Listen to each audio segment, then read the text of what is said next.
We are live. Hello, everybody. My name is Thaddeus, and this is Darius. How are you guys doing today? hopefully a respond. Yeah, But today, as you can see on the title, we'll be interviewing Mr. Geoff Palmer. He's actually a really good friend of mine. This guy is amazing. I've been telling Darius about him for ever. Oh now. wow, actually, yeah, Yeah. I definitely heard you before. Yeah, he's awesome. Like I always tell everybody, he has the big three. Like he's very smart, he's super spiritual, and he's just awesome. And then like body, he's a bodybuilder. He's gonna get into all of that as well. But I'm super excited for you guys to hear from Geoff. Again, I don't want to ruin everything. I'm gonna let him explain and give details about himself. But again, he's really awesome. Sit back because you're gonna have a lot to learn from Geoff. Because every time I'm talking with him, I always learn like so much. So with that being said, Geoff, if you don't mind giving a little introduction about yourself, who you are, what you do. Also, the link to your business is in the description as well. So you're good on there. But yeah, if you can just give everybody an introduction about yourself and whatnot, that'd be awesome. Thank you. And thank you both for having me on. It's nice to know Thaddeus. It's nice to meet you finally, Darius. So, yeah, I've been I've been on a path for a while. I'm 55 years of age now, and I really disembarked on my journey after I left high school and my father passed, which kind of was a catalyst. Is often many people find tough experiences in their life become a catalyst for searching deeper for real meaning in life. And it really did set me on a path and a journey. It became a very exciting path, very fulfilling path. And I'm glad I'm still here because I almost bowed out back in those days. I've been a vegan for 33 years now.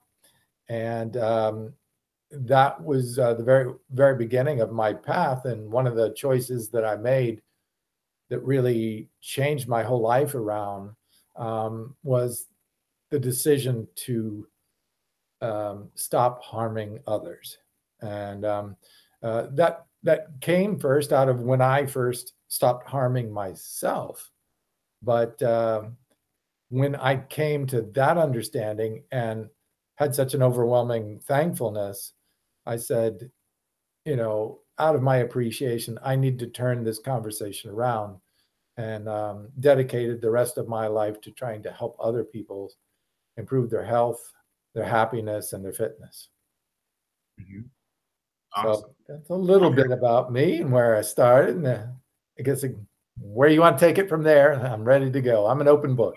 Something we always ask our guests is, because of the podcast, of course, is why did you incarnate? What is I know you kind of briefly discussed it and towards the end of that, getting to know you, Geoff, but I wanted to know if you had to define your life purpose as this and why, what would that be? Yeah, absolutely. Well, it took me a while to do that, but even as a young child, the one thing I wanted to do always was play in nature. Just like children, nature's fascinating, and it's always been fascinating to me, whether it's watching the animals or being out on the water on the boat and just communing with nature. I really got a sense in that quiet time with me and nature, whether it's being out in the woods or being out on the water, how powerful and beautiful and awe-inspiring nature was. And I was just, from incredible sunsets where we were at on the lake to just the way nature seemed so in harmony and balance. I was captivated by what I saw from nature from a very young child. But then I saw this really strong juxtaposition between how perfectly and in harmony nature seemed to be working and how in disharmony human beings seem to be, both in the way that we built our economy, our relationships to each other, our judgments of each other. It just didn't seem to go in harmony with what I was seeing in nature. And that led me to a lot of frustration and a lot of darkness and depression because I felt myself being a loving, peaceful, kind human being.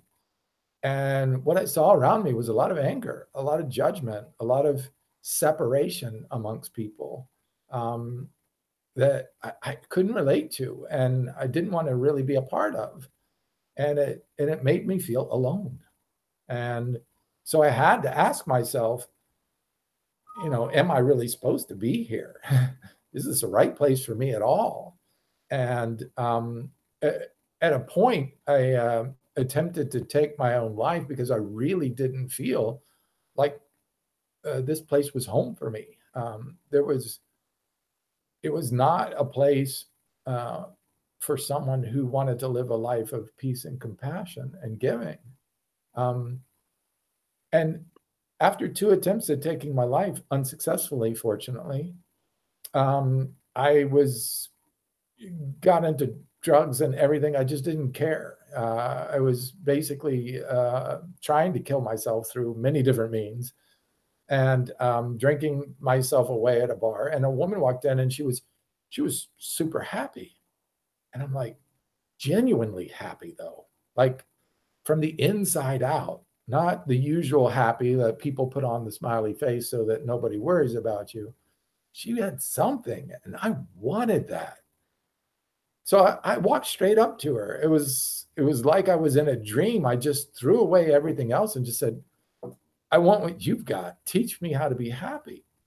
And she says, you got to meet this guy, the guy named Buddy Skyfeathers. Well, I had become so cynical about life, so lack of faith that there could be this humanity that I was looking for, that I said, yeah, whatever, take me to your leader, right? And some guru is going to try to change my mind. All right, yada, yada. Let's blow this out of the water and move on to the next thing. And so we walk up to this guy's house, and he opens the door, and I go to walk in, and he's blocking the doorway. So I thought, oh, that's kind of rude. What's that about? So I look up to him to see why he's doing that. And he takes that moment to look me directly into the eyes and just pauses there for a moment. Mm-hmm. And he didn't look at me. He looked into me. Mm-hmm. And he goes, oh, you came here to prove me wrong. Mm-hmm. And I'm like, okay, that's good. Mm-hmm. I felt totally naked right in that moment. I felt like he saw me without my clothes on, so to speak. He saw me without my shells, without my pretense, without all the guards that I had built up that I thought were so clever over the years.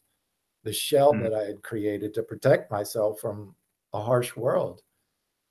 And he said, we sat down on the couch and actually later on the floor, just sat down, just chatting about what I thought was nothing. And he looked over at me and he said, it's your father. And I'm like, wow. My father had just passed from alcohol when I was 18 years of age, 2 years prior. Mm-hmm. He died at 49, and he left me without guidance. And that made me very angry. So he goes, do this one thing for me. He goes, use this one sentence and repeat it back to me. He said, I created the separation between my father and myself by, and fill in the blank, whatever comes to your mind. So I did that, and I said something that was a judgment of him. And he said, no. Tell me how you created the separation between you and your father. And I kept repeating this, and with every time it was more judgments about my father, and he'd stop me and tell me again, no. And every time I said that, I could feel myself going further and further back into me. All these layers of judgment, all these layers of criticism, of pointing the finger elsewhere to blame for my pain, we're falling away. And I found myself in this darkness where I was left with my responsibility for my pain. Mm-hmm. And when I hit that, the tears just poured out. I mean, I cried so hard, my stomach and my cheeks were hurting, were in pain from squeezing the muscles so tightly. I cried so hard, I felt like I was going to throw up. I mean, it was it was years and years of suffering that I had created because of my judgments of my father. Mm-hmm. And my judgments were the thing that was keeping me separate from loving my father. Mm-hmm. And that's what I was missing. I was closing off my own ability to love a person I dearly needed to love. But because of my judgments, my anger at him for what he did, and not seeing him for himself, him and his own suffering, I couldn't see that. But when I felt that, I saw all of his love like I've never seen it for the first time in my life. And it came pouring into me. I got a relationship with my father back. And it was me that was holding me from that. Look, we all deal with life in our own ways, and they're challenging, and we make some bad decisions. But we shouldn't hold that against each other, you know? And I was holding judgments against my father that kept me from loving him. And I was killing myself because I was shutting down my own ability to love. That was killing me.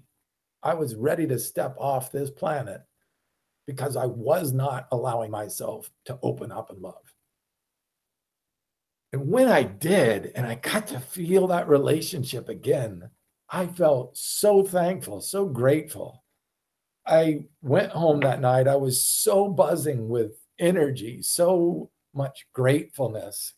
I stayed up all night meditating on, how do I share this with other people? How do I give this back? Somebody has given me a gift to reconnect with life, with my own love. Now, how do I pay that forward? Because I am so grateful to have that back, to learn how to love again. And so as the sun rose, I could feel that rising in myself. And I just said, stop harming others.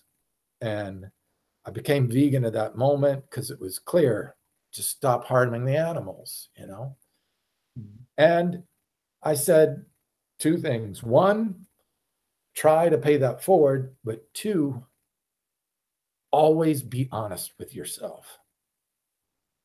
So I made that commitment that I will not build falsities around myself anymore, not to make myself look good, not to make myself feel good, but to be honest. Be honest. When something bothers me, say it bothers me.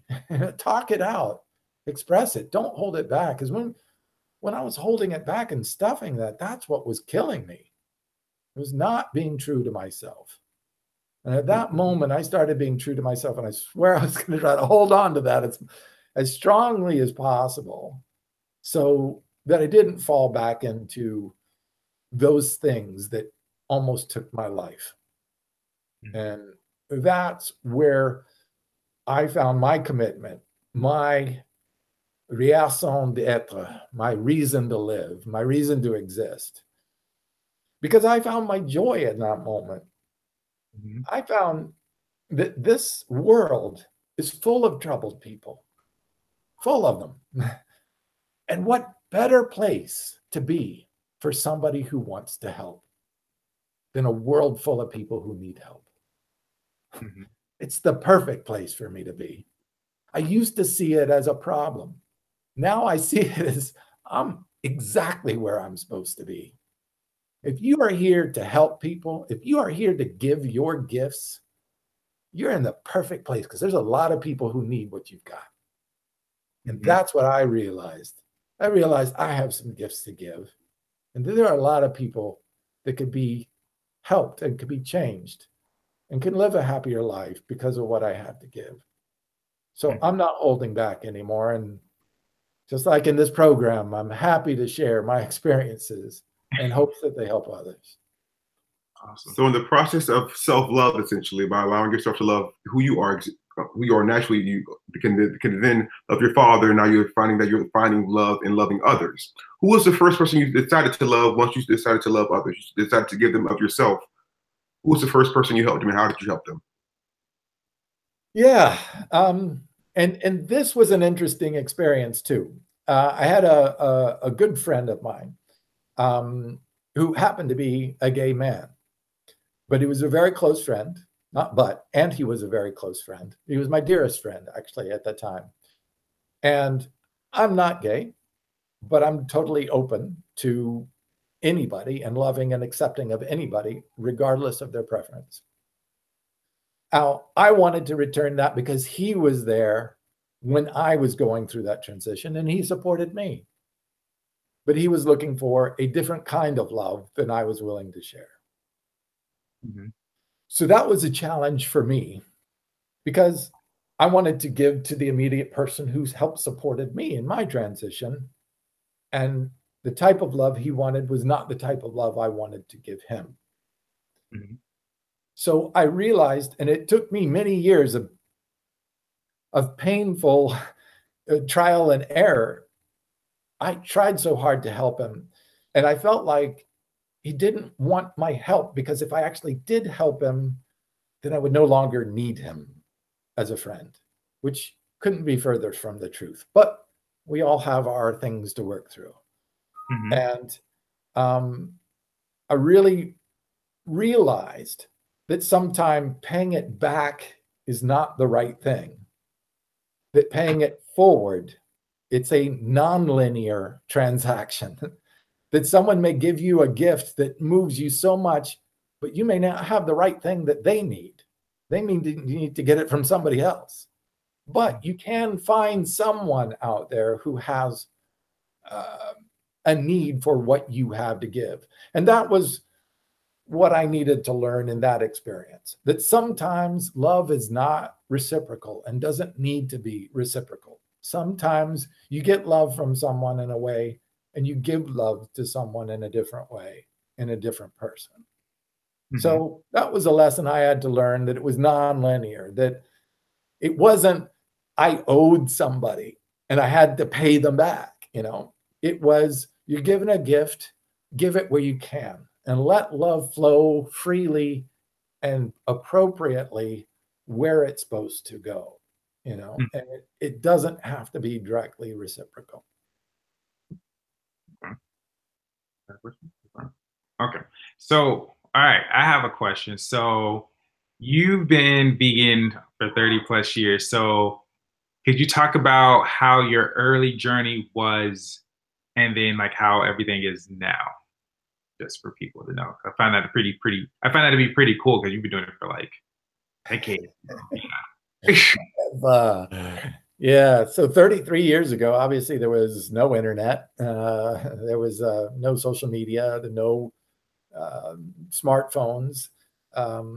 Actually, there were not really any movies or books even about veganism. So when I made the change, I knew it was forever change. Sometimes there are things that you come to, moments in your life where, no, that's it. That's the truth. I'm done. That's it. You know, I'm there. And veganism was that for me. It was for the rest of my life decision. And I've never even had a second thought about it ever in my life. Mm-hmm. But at the same time, I didn't have any resources. I didn't know where to go, how to eat, what my nutrition was or anything. I had to learn. And it took a while to learn how to adapt socially around people. I mean, back then, when I first turned vegan, I didn't even know there was a word vegan. I called myself a strict vegetarian because I didn't know of it. I did it out of a passion in my heart, out of compassion. So I didn't know where to take it from there, but I had a biology background in college. So I said, well, wait a minute. If this feels this true to my heart, this true to my soul, then it's got to be true on other levels as well. So when I started doing my research and looking at biology and physiology, I was like, wow, this is great for the human body as well. This is great for our health. This is not only great for the animals, it's great for our environment. And I just kept finding these things that reaffirmed this truth in me. And, you know, when you find something that feels true and it's true on every level that you look at, you know that is a deeper truth. That is not just a truth that you want to inherit because it feels right for you or it feels right for the moment. It's a truth that's true on all levels. And that was a big change. And that was a part of my growth that made it want to happen. Now, less than 0.1% of people in the country were vegan at that time. Now it's about up to 6%. So that's quite a dramatic difference. Just within the last, I think it's 2 to 3 years, they say about 90% of the vegans that are in the United States right now have changed to veganism within the last 2 to 3 years. Oh, wow. So I have seen a huge shift in the consciousness that is ballooning. And I really think that's thanks to social media and the internet and our ability to communicate very quickly, both ideas like in films and video, very profound and powerful imagery that's helped. Back then, people looked at me like I was from outer space. Gotcha. But it's all good. I knew I needed to keep going, and I've been lecturing on it for a long time. But to be honest, I think the shift to compassion is more important to me than the veganism. And I say that because it encompasses veganism, but so much more than that. It encompasses a respect for all peoples, all genders, all preferences, all belief systems. It is understanding the beautiful way that each individual comes to their own truths in their own way and supporting that. You know, to me, that's the bigger picture. And when you make that connection with nature and with the animals and with the environment, when you broaden your field of love to there, you can see, you can feel, you can empathize with that. I don't want to hurt the environment. I don't want to hurt the animals, just like I don't want to hurt any other person. I don't want to hurt myself anymore. And that's the bigger element that I think drives this. I think it's important to take any of the steps, and I applaud each and every of the steps, from the smallest step to major shifts in people's lives. So I don't want to say, you know, my way is a better way or anything like that at all. What I'm saying is moving forward and getting closer to your truths and feeling more love in your life and expanding that love to whatever degree you can. That's what I try to work on, not only with myself, but with others that I get in touch with. Okay, nice.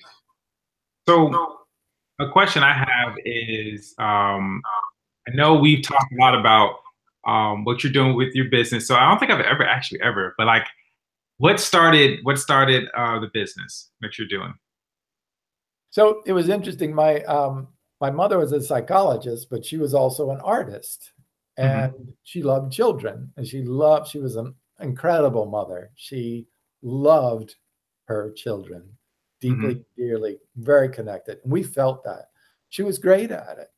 So she took her 3 loves: children, psychology, understanding the human mind, and art. And she combined them into one. And she started beginning to teach art therapy for children. She said, children can't express to psychotherapists often how they're really feeling. But you give them a lump of clay and they'll tell you their whole life story with that clay. You give them some crayons and paper, they'll show you what's inside of them, even if they can't verbalize it well. So I love that she combined those elements of her life that were passions all into one thing. So I took a lesson in that. And I was fascinated by biology and physiology and health. I was amazed by what veganism could do, both for health, the environment, and the animals. And as a swimmer in high school and college, I picked up working out and noticed the changes in my body. And I looked at the system out there and I said, you know, sports nutrition, I was standing in a vitamin shop, right? And about 50% of the store has products that promote health, and the other 50% are sports nutrition products, but they're full of chemicals and dangerous stimulants and nasty stuff. And I'm like, Yeah. wait a minute. Exercise and nutrition, those are two parts of a whole. When you put them together, you have whole health. Mm-hmm. You have physical health and you have internal health. Mm-hmm. And I'm like, how did that get so skewed to where we're looking at steroid using, drug abusing people on the cover of magazines as a representative of fitness? That's not fitness. That's mental illness. That's Mm-hmm. drug abuse. That has nothing to do with health. And I said, somebody's got to bring fitness and nutrition back together again where they belong as a whole part of our whole health. Mm-hmm. And I said, look, since I was vegan for so long, I said, somebody needs to do this in a plant-based way as well, to really promote health and fitness all in one. Mm-hmm. So I took all my passions for science and nature and for fitness and health, and combined it all together in one and formed Clean Machine. So people can get the absolute best nature has to offer in high quality products that not only promote fitness, but promote their health at the same time. And do it naturally, non-GMO, vegan, gluten-free, really clean. And of course, I want to keep this machine that I'm blessed to be inside of for as long as I live. I want to keep it clean. And I know there are other people out there who want it too. So I named our product line Clean Machine. And after cleaning up your body, cleaning your machine, as you say, what did you notice in terms of intuition? What spiritual things started to happen to you once that body became clean? Yes. And that was a major impact, one that I was prepared for because I had read about it and heard about it. But until you experience it yourself, wow. So I felt my energetic vibration increase dramatically. I became much more, as you suggested, intuitive. As a matter of fact, I cleaned my life up. I went completely raw for 4 years straight, Wow. and even fruitarian for an entire year. By that time, my energy level was vibrating at such a rate, I started seeing auras again. I had seen auras when I first made my spiritual breakthrough, but the auras became clear again, and I started seeing them in everyone. But I also started feeling other people's feelings. Now, that's a wonderful gift to have, but it carries a responsibility with it. And I wasn't quite prepared with that responsibility. Because there are a lot of people out there who are dealing with a lot of anger, a lot of sadness, a lot of pain that they're not even aware of. They're not allowing themselves to be conscious of. And they're carrying that around. And someone who is highly intuitive and vibrating at a high level can feel that. I did not, because I had stumbled into that experience through dietary changes and through cleaning up my lifestyle, I wasn't prepared to, I didn't know how to not allow that into my being. I didn't know how to create a protective barrier for people that are angry. And I felt all that anger and sadness and pain. And it made me not want to be around other people. Mm-hmm. But as I moved away from people, I found peace, but I also felt like my gifts were being wasted. I felt selfish. I felt, well, great, I'm cleaning up myself and I'm getting all these spiritual insights, but I'm having such a tough time being around other people. I'm not sharing it with anybody. And that to me felt selfish. If I felt like I was sitting on riches and not giving them back to other people who needed them. Mm-hmm. So I made a conscious decision to bring more grounding, so to speak, grounding foods back into my diet so that I could, and I hate to say it this way because it sounds strange, but lower my vibration a little bit so that I could feel a little bit more stable, a little more able to not take on other people's emotions until I learn to better not transfer those feelings. I guess in spiritual worlds, they call that transference. When you pick up somebody else's vibrations a little too intensely and it messes with your vibration, so to speak. I need to learn how to not allow that better. If there's other people out there that know how to do that, please feel free to contact me. I've been trying to learn that for a while. Mm-hmm. So Mm-hmm. I know how to raise my vibration, but I usually do that in the privacy of my home or with people who are also very spiritually enlightened. And I feel comfortable and respectful that they know those boundaries and understand how to raise their energy level too, so that our energies are more in sync and more in harmony. And I love going there with people who can go there as well. But I also know how to adapt myself a little bit better, to not be so vibrationally sensitive to other people if they are in a more lower vibration state.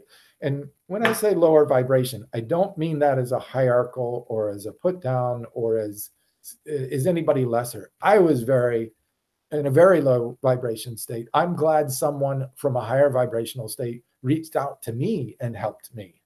You know, Mm-hmm. I am forever grateful for somebody taking that path. So it is not a judgment at all. We all go through points in our life of lower vibrations and higher vibrations. When we're really happy, when we're in love, those are higher vibrations for sure. So there's no judgment about that. It's simply something that we, each individual needs to work on if they want to change where they're at. And, you know, that's a beautiful thing about our life is we get to choose when and where and if we change our vibrational states. Mm-hmm. Gotcha. Okay. So, okay. My question is, can you tell me about, you told me, we talked about this, but it's also good for the viewers to know too, the new plant that you discovered. We talked about it last time we went out to eat. The name of that, and then all of the benefits with that, if you don't mind. Yeah, so, you know, obviously as one of my life passions is to be able to find the absolute best that nature has to offer, you know, the most nutrition that can be found out there. And I've been really blessed to find not one, but two companies that actually have discovered two of the most amazing plants that I've ever known about. And the one you're referencing is this plant called Lentine. And Lentine is incredible. Lentine gets its name from water lentils, and no relation to the regular old lentil bean that most of us are familiar with. Water lentils got their name because they kind of look like if you took a green lentil and floated it on the surface of the water, it looks like that. It's like a little micro lily pad almost. Mm-hmm. But it's a true flowering plant. But this plant grows on water. It grows in 48 hours from a spore to a full-grown plant in 48 hours, 2 days, and it's a full-grown plant ready to spore and reproduce again. That's incredible. It grows so fast, we don't really actually understand how it is even capable of it. It manufactures proteins, obviously, so it can grow faster than any plant we know of. Mm-hmm. And it does so at such a high rate. It is the highest in protein of any plant on the planet. And if that wasn't cool enough, it is also the highest in nutrient density of any plant. Higher in nutrients and nutrition than kale or spinach or spirulina or chlorella or even moringa. It is the top superfood in the world. Mm-hmm. And, you know, as a person who loves nutrition and loves helping people get healthy, for me to be the first person in the world to bring this amazing plant to market, #1 in plant protein, #1 in superfood. I mean, it is 40% of your omega-3s in one little scoop of this protein. It's just phenomenal. I mean, it is The World Health Organization has called this the most complete whole food plant source on the planet. Not only that, it's environmentally friendly. About 98% of the water that is used to grow it actually gets recycled, pressed out, and returned to the tank. It has a near zero carbon footprint. I mean, it's just phenomenal. Great for the environment. It produces more nutrition on a per square foot basis than any other crop we can grow in the world. Far more than any animal crop. I mean, it's just phenomenal. The World Health Organization said this could be a possible end to global world hunger. Because you can, wherever you can grow a few inches of water, you can grow this plant. It self-spores, so it seeds itself. You don't need to grow anything. Take some out every single day and feed your family for life. All the fiber, all the omega-3s, all the micronutrients, all the plant protein, it's there. Plus antioxidants. One of the greatest sources of lutein. Amazing studies recently showed lutein protects the brain. Our brain actually sucks up lutein for your entire lifetime and accumulates it because it's so valuable to the brain. It's like gold for the brain. Ooh. It protects nerves and reduces. They've shown that by consuming these greens, you can reduce your brain aging by a decade in a lifetime. 10 years longer, yes. And this lutein is accumulating in the brain and shows the greatest amount of lutein in the brain had the least amount of brain aging, including Alzheimer's and senility. That's amazing. Great for the body, great for the muscles, great for the brain, great for the environment, great for the animals. I mean, this is such a dream come true. Yeah. For little old Jeffrey, who wanted to change the world 33 years ago when he had an enlightened breakthrough, said, I wish I could bring something to the world that would help. And here I am, the first and only person in the world to introduce the world to Lentils, the most nutrient-dense plant ever discovered. It's a dream come true for me. It really is. Love it. How would we go about getting it? So for people who are watching, how would they go about getting it? Sure. You can get it online on our website at cleanmachineonline.com. It's also available on Amazon too, as well, if that's easier for you. Just a phenomenal product. We added an enzyme to it too that actually breaks down the protein almost completely. So it makes it all bioavailable. Most of the proteins out there are isolated proteins, which means they pull out just the protein pretty much and all the good stuff is stripped away. This is the whole food, the whole plant with all the fiber, micronutrients, omegas, antioxidants, all in there. And add an amino acid called prohydrolase, breaking down those proteins so you can get more nutrients out of what you eat. You can actually use less of our protein and gain more muscle from it than using other proteins out on the market. So it's much more cost effective for you. You can use less protein and get more of what you're looking for out of it, which is all the nutrients. Okay, and then how do we consume it? Like we put it in the powder? You can mix it in as a shake. It's a powder, so you stir it in water if you want, but it's great in smoothies. You add banana or mangoes. It's amazing with mangoes. But you can mix it into pancakes. You can do so much with it. Put a little in your oatmeal. Just really a lot of different uses for it. But great product. Comes in a delicious vanilla chai. We're working on a chocolate and hope to have that out in a couple months. Yeah, I love chocolate. Ooh, Lentils pancakes. That's awesome. I love pancakes. So Lentils pancakes is amazing. Okay. All right. So I know you say as long as we have like 3 inches of water, I'm big on like horticulture and growing my own things and just producing things for myself.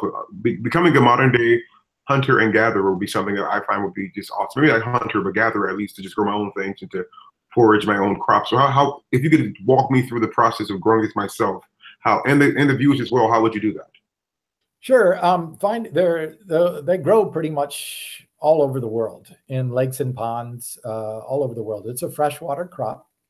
So just getting them from, first you need to identify the right plant. But once you identify it, there are 2 strains, Limna minor and Wolffia, that are in ours. They happen to be the highest and most nutrient dense out of all the different types of water lentils. There are several different species of water lentils. These two happen to be really the best in their amino acid profile, so the best for you. But finding those out there, once you find them, they don't last out of the water very long. So you have to find a way to transport them to the water. But even the ones that we use are harvested from local ponds and lakes. So it's all locally grown. It's actually grown here in Florida, where we're from, in Melbourne, Florida, and then harvesting them. So you do have to be careful of one thing, which is bacteria. When you're growing water, aqua farming, wherever there's water and a source of protein, bacteria can live as well as feed human beings. So you do have to be close to that. And of course, all of our product is flash steamed as soon as it comes up. It comes up on a conveyor belt right out of the water from the ponds that it's grown on, and then is immediately flash steamed, and that kills the bacteria. In that flash steaming process, which you can do too, it not only kills the bacteria, but a lot of dark greens like kale and spinach and stuff are high in an anti-nutrient called oxalic acid. Kind of prevents some of the nutrients from being absorbed properly. When you flash steam it, you neutralize a lot of that oxalic acid and allows more of the nutrients to become much more bioavailable. So for those two reasons, for most people, it's going to be obviously a little bit easier just to buy the powder. But if you are really interested in growing it, there's some good stuff on online available about growing and harvesting it. Now, here's another thing too. In the natural environment, it serves as a cleaner. So these plants actually absorb everything out of the water so well. That's why they're so nutrient dense, because basically whatever nutrients are in the water, they suck it up like a sponge. Yeah. But they're so good at that, they actually can suck up bad stuff too as well.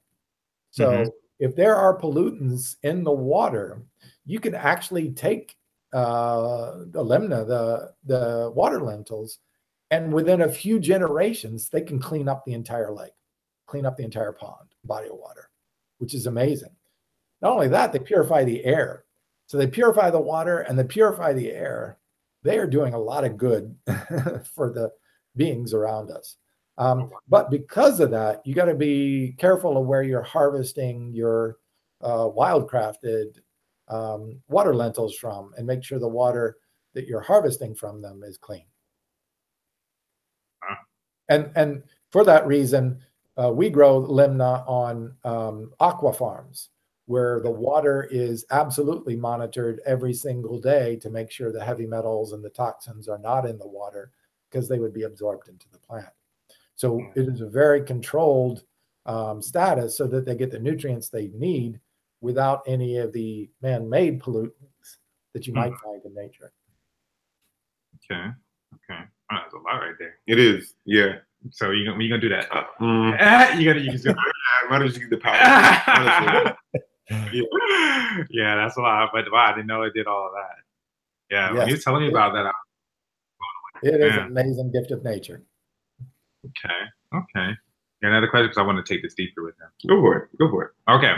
So, yeah, now let's take this a bit deeper. So we've talked about higher consciousness. We've talked about different beings. So before I go deeper, are you okay with sharing that? Let me ask that first. Are you okay with sharing that? With different beings? Different beings, Gaia, you remember all of that? All that cool stuff? Yes. Okay, are you okay? You okay with sharing that? I am okay. Okay, so I know we were talking about the Anunnaki. We were talking about the other different beings. I remember we were watching Gaia TV. There was the beings that are already on the planet, but they're like under. You remember that one? They were like they're underground, or they have like these not holes in the earth, but tunnels, almost like tunnels. I think they were. Was it Italy or something. Do you remember that? 'Cause I know you watched a lot, but do you remember that one? Okay. Yeah, Yeah. they've discovered vast underground caves, so to speak. Remember, this is all just what I've heard, so I've never experienced them myself. Mm-hmm. So it is hearsay, but it's interesting information.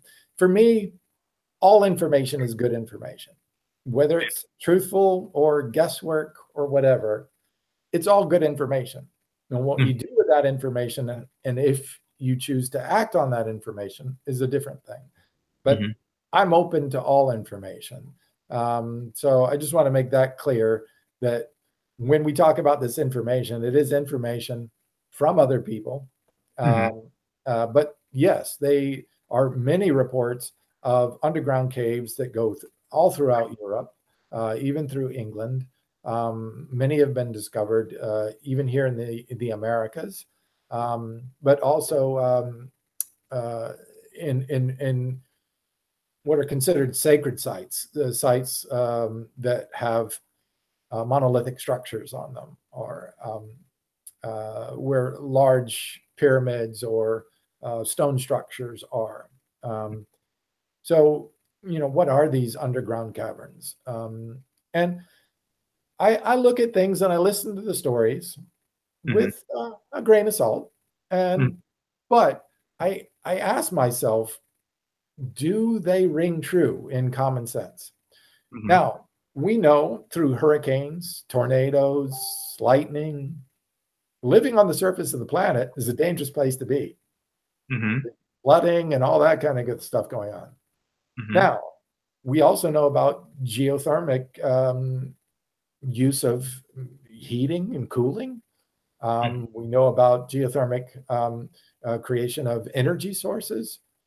Well, then it makes a lot of sense to have installations underground. Obviously, our own government has built vast installations underground in the case of a nuclear holocaust. Why? Because it's safer. You're safer from all the elements. You're protected. Mm-hmm. So it would make sense. It actually makes more sense for an advanced being to live under the surface of the planet than on top of it, where you're subject to all the changes. Now, we've explored outer space, but we haven't really, at least that we are publicly talking about in the mainstream, explored our inner Earth.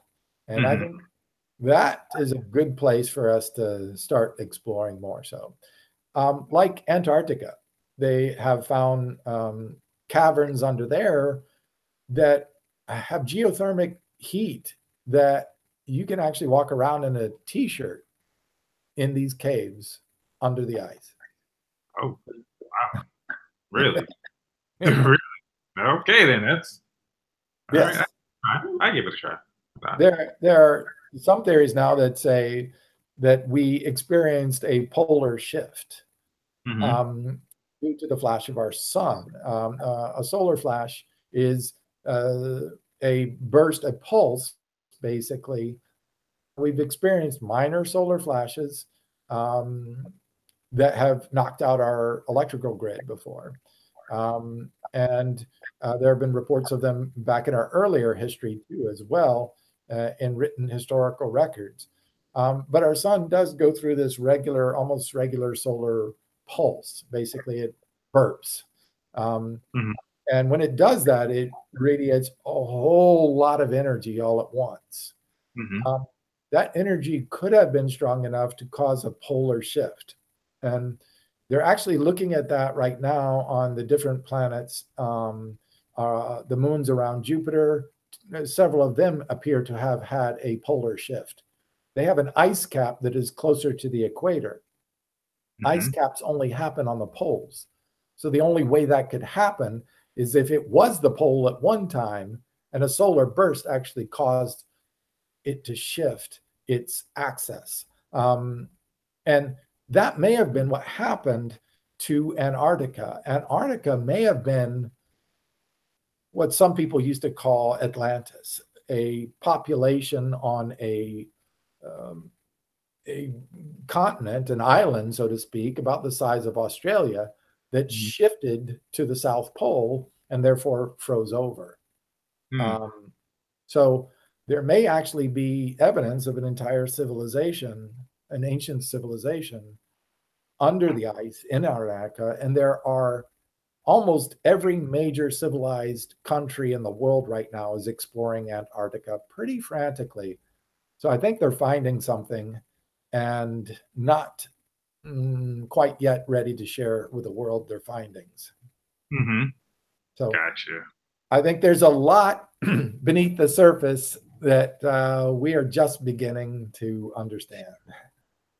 How do you think the world would handle like all of that? Like knowing like, yeah, you know, we got friends, you know, they're not like, you know, distant, but we got some, you know, home base, you know, right under your feet, and, you know, maybe some coming, but, you know, they're just letting you know, they'll probably be here, you know, next week, Wednesday. Like how do you think the world would react to that? Because I probably would laugh. Most likely I would laugh and just be super excited. But how do you think the world would react to that? Well, I think a lot of people will react out of fear, unfortunately. Fear happens to be one of the greater responses of human beings to something that they don't know. But, you know, I tend to believe, look, if you're an advanced being, your advances should take you out of the realm of needing to harm others. Look, it should be the very first principle of life that you cooperate with your surrounding. That's how you survive, not compete. That old Darwinian idea of you must compete and beat everybody or kill everybody in order to survive has not worked for human beings. You look at successful cultures and they cooperate. You know, I think the prime directive for survival should be learn to cooperate. I think human beings are very slow to learn that one. It's taken us a long time, and we're still not there yet. We're still using war and confrontation and power over each other instead of power with each other. If I harm you, there's one less person that can help me. That is antithetical to my own survival. You know, it's funny. I see people shouting at, there were some people demonstrating on TV the other day saying, go back to your own country and stop taking our tax dollars away from us, talking about Haitians. And there was an interesting follow-up article that says, do you realize that it's the immigrants who come to this country who are paying the working force Social Security that is paying for those white people that are retiring at 60s. So without a new influx, because our Social Security system works, is the people who are working pay for the people who are retiring. You know, people think that, oh, I put money into Social Security and I get that money back. That's not how it works at all. It's not like a 401k. It's the people that are working are paying for the people that are retiring. So you have to have a continually larger and larger workforce in order to keep those people who are retiring in bigger numbers paid for. So it's actually the immigrants that are paying for those people's Social Security, and they're asking them to leave. That's that misunderstanding humans beings have, that we are better together. Those immigrants coming in help us have a retirement of Social Security at the end of our lives. We should be asking you to come in. The more immigrants we have in our system, the more people are working, the more people are paying taxes, more is going to Social Security, the more I have Social Security benefits. Them being here is helping me. Come on in. You know, that's what we should be saying. And instead, there's this separation thing, and we're destroying ourselves. If all the immigrants left, Social Security would collapse tomorrow, and those people retiring would get zero. Is that good for you? No, it does not good for anybody. That separationist thinking is causing our own demise. And we need to wake up as a species to look and see cooperation is what makes us stronger. You know, working together is what makes us more powerful. Coming together as a people on a planet This is where our power is. It's in power with, not power over, that we succeed. And our survival is going to depend on it. So, you know, I think advanced beings have probably learned this lesson already. They didn't need to go to extinction to find out power over wipes us all out. You know, that cooperation is how you succeed as a species. Yeah. We are much stronger together as united people than we are dividing each other into sections. Very true. So I do not fear that. I think if anything, they are waiting for us to be able to get to a point where we're not. So I think there are people in power now that are slowly trying to give us a little bit of information at a time so that we ease into this. Remember the thing that said, oh, there would need to be the Goldilocks planets, right? It'd have to be far enough from the sun, and it'd have to be warm enough, and it'd have to have water, and that there's no water on anything in our planet. Now we know there are oceans on the moons in Jupiter, and that they probably have life in them. Almost, we're pretty sure that absolutely they have life in them. So there are life on moons on another planet. We just haven't discovered them yet. We're actually going to send a thing to land on there and drill down there and probably discover life, micro beings, or maybe even other types of swimming animals. But there's water on those planets, and where there's water and nutrients, they have life. It has an atmosphere there, an ionosphere, just like ours. Yeah. I mean, these things we thought were not even in the entire universe, they're all over our solar system. They're in our backyard, for God's sakes. Yeah. Very true. Very true. As a matter of fact, Lentine. Let's talk about Lentine. So Lentine is a flowering plant, right? So a flower is the sex organ of the plant.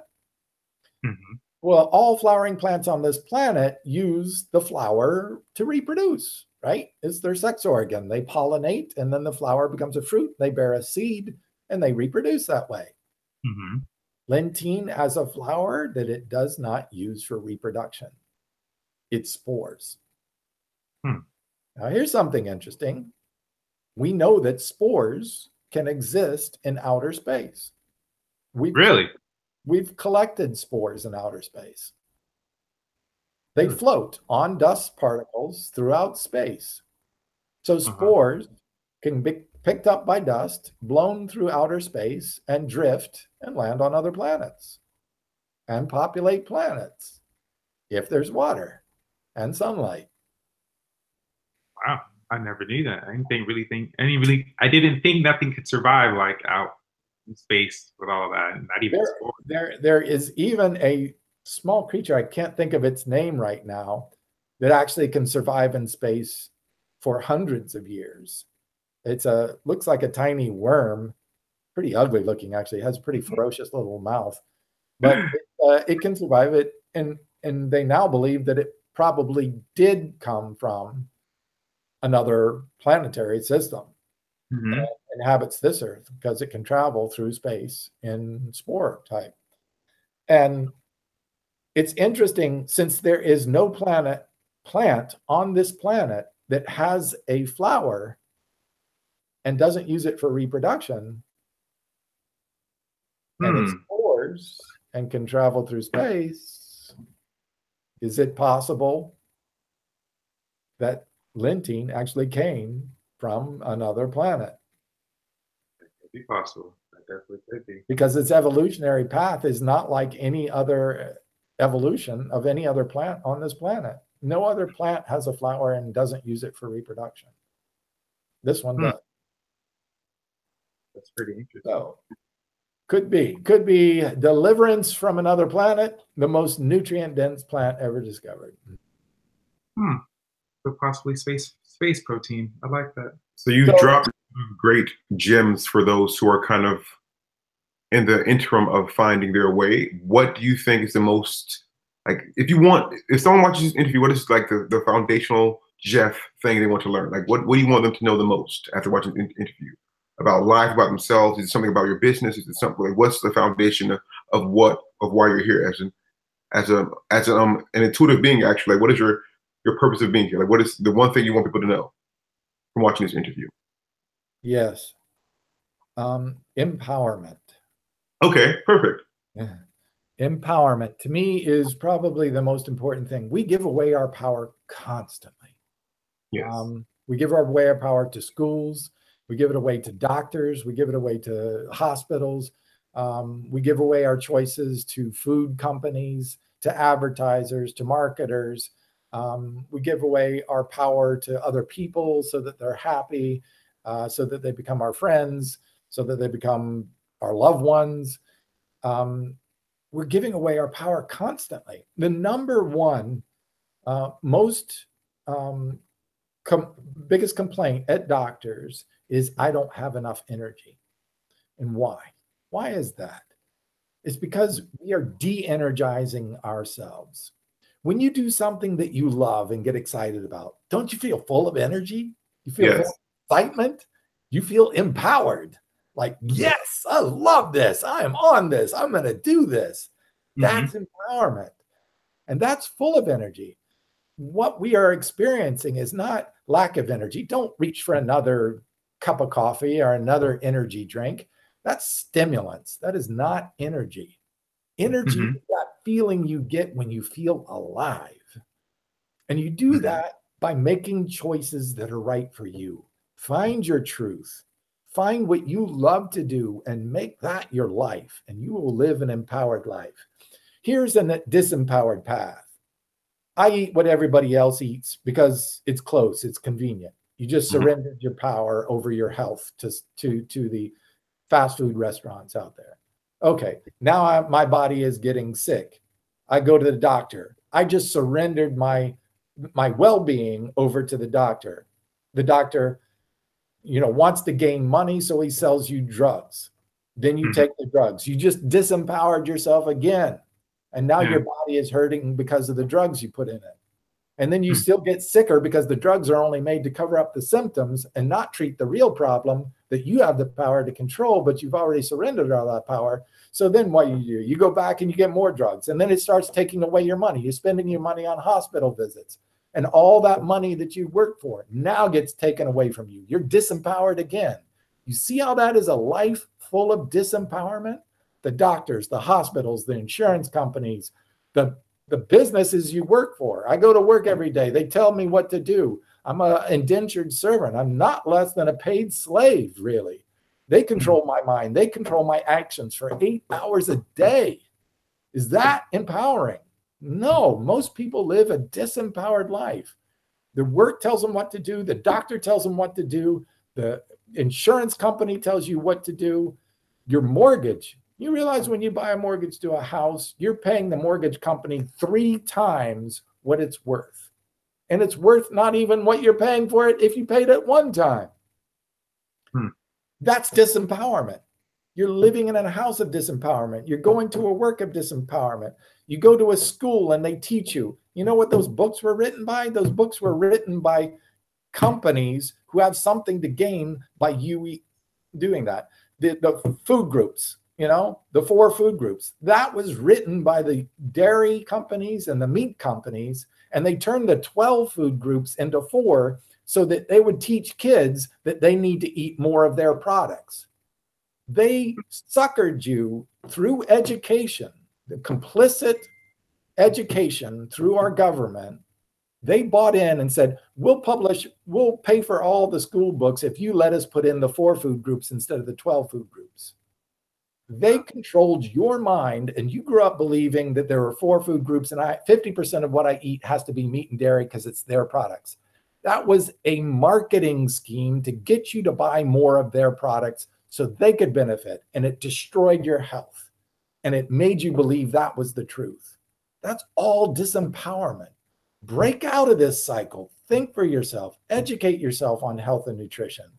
Choose foods that heal you. Choose herbs that heal your body. Choose a path of work that puts you in charge. Start your own business. Be entrepreneurial. Do what you love. Do what you believe feels good. Do what you believe feels right for other people. give people a product or service that helps them, not hurts them. That's empowerment. When you do that, you feel great. That's why I started my company. One, so I could stop working for companies that were doing the wrong thing and telling me I had to do and be complicit in that process. And we're stealing from people. And I wanted to give people quality products of stuff that would really help them benefit their health, benefit their fitness level, so they could be more empowered. You know, choose a life of empowerment. You don't have to do what everybody else tells you. You don't have to believe what they taught you in school. You don't have to go to the workplaces that will make you just basically a low-paid slave for the rest of your life. You don't have to believe the politics. Make up your own mind. Free your mind. Find out what's passionate for you and empower yourself. And that's what I have to really want to give back to people. And I think that's a very important message, because I feel like that's at the core of all of the issues we are going through. Everyone's doing this or pointing the finger at someone else and professing someone else's fault for the things they're experiencing themselves. But what they don't realize is that because they are lacking in their self-understanding of their empowerment, their awareness of the empowerment, they aren't aware that they're creating all that they're experiencing themselves. That way they can pick and choose what parts of life to experience more of. And so I think it's a very important message to have. And I'm great to have had you on the podcast, Geoff. I'm pretty sure you'll be seeing some more of Thaddeus and I in terms of business, because we both are vegan. We're both, wanting to enhance our nutrition. That's very important for us. Understanding how certain vitamins do this for the body and so forth. So I'm pretty sure you'll be seeing us as a customer of yours very soon on your website. Very sure. Well, thank you both for having me on here. It's a pleasure. It's always good to see you again, Thaddeus, and real pleasure and honor to meet you, my friend. So I look forward to more conversations. We got to set that up so that we can hang together, the three of us. So I think we're going to have some powerful conversations together. I agree. Oh yeah, we definitely will. We definitely will. Until you get to see him in person. Awesome. It'll be Thank awesome. you so much. Thank you, Geoff. Oh, yeah, that's right. All righty, Geoff. So we have to jet. It was amazing talking with you. Most likely, again, we're going to be talking soon. And I know we're probably going to most likely going to set up a time for us to sit down and talk. So that being said, though, do you have any questions for us before we end it? No, just Darius. Very cool to meet you, man. I knew any friend of Thaddeus has got to be pretty damn cool. So,